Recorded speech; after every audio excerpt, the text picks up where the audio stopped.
Ingat-ingat ka sa pagkain. May in-order si Hazel ng Bicol Express sa labas. Huwag kang maalat. O yung broth niya, matindi yung ano, sabi ko, tapos konti ng kinain ko, sabi ko, wala akong pa pinakain. Yan lang, sabi ko, ingat-ingat ako. Tapos yung pagkatama niya, sobrang gradual, na ang tagal ng kasakit, tapos yung healing, ang tagal din, kagabi, ano kailan ko, nearless na, hindi ko talaga naipuon. Kaya nag-post ako na itong daming gamot. Ang gagamutan ko na ito para bukas tatayo ko. Pag gagamot ko, kanina umaga. Taki na maliit yung ano pala. May wala nakita. Ba't yung alyo sa akin, gato kalaki? 124 siguro sa'yo, 132. 124, ito ano to? 164. Para ka rin nag-ano.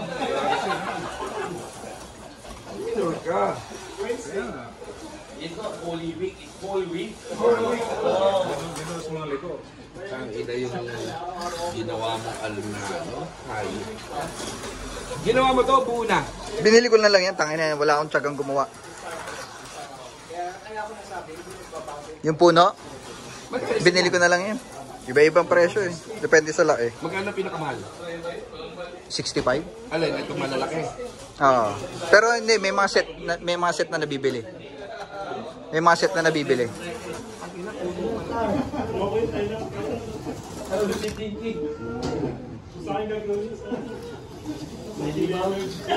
Uy, parehas pala yung lane.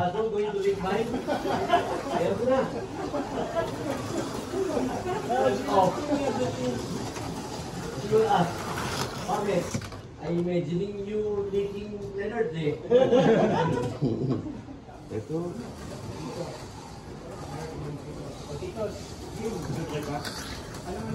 Taki nagigigil to sa. Si